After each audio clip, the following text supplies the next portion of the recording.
स्वामी श्रीकांत आपटे जी की लिखी पुस्तक परमाणु और परमात्मा, जो उन्होंने संसार को एक चेतावनी देने के लिए लिखी थी, आज उसके आखिरी पेजेस को पढ़ने जा रही हूँ।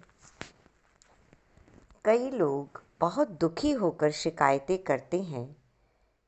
कोई भाग्य को कोसता है, कोई भगवान पर रूठता है, कोई सरकार को गाली देता है, कोई व्यापारी को गाली देता है, कोई डॉक्टर को, कोई पत्नी को, कोई पति को भला बुरा कहते हैं। मैं कहता हूँ, आप सब गुमराह हो चुके हैं। गुमराह संसार कब खुश हो सकता है? आप सब गुमराह हो चुके हैं। गुमराह संसार कब खुश हो सकता है? गुमराही सदा ही भटकन में, घबराहट में होते हैं। जब आप जंगल में भटक जाते हो तो आपके मन की हालत, तन की हालत बड़ी बेढंगी बन जाती है। इस माया के जंगल में, धन दौलत की घास फूस में आदमी इतना गुमराह हो गया है कि उसको रास्ता ही नहीं मिल रहा है। मन की मगरूरी के कारण, बुद्धि के घमंड के कारण, इंद्रियों के जोश के कारण रास्ता बताने वाले के पास जाता ही नहीं है। जब आप मन, बुद्धि, इंद्रियों से परे अपनी आत्मा के करीब चले जाओगे, तब रास्ता बताने वाला आपको मिल जाएगा। चाहे आप उसे वाहिगुरु कहो, चाहे कृष्ण कहो, चाहे राम कहो, चाहे गॉड कहो, आपकी मौज है, जो चाहे सो कहो। परमात्मा आपके दिए हुए सब नामों को बर्दाश्त कर लेता है। जैसे किसी घर का मुख्य आदमी किसी का पिता है, किसी का मामा है, किसी का ससुर है, किसी का दादा है, किसी का चाचा है। घर का हर आदमी उसे अलग अलग रिश्ते में देखता है। आदमी एक, नाते अनेक। इसी तरह परमात्मा एक, नाते अनेक।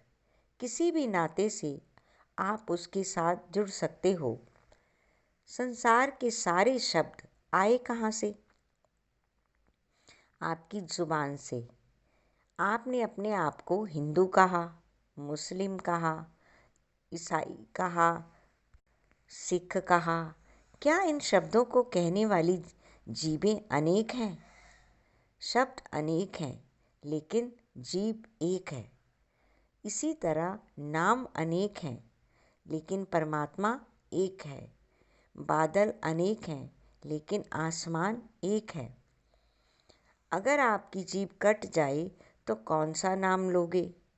मुख रूपी बर्तन के बीच एक छोटी सी जीभ रहती है। एक रानी, उसके 32 चौकीदार। अब ये जीभ कभी ऊपर टकराती है, कभी नीचे टकराती है, कभी होठों से, कभी दांतों से, कभी गालों से।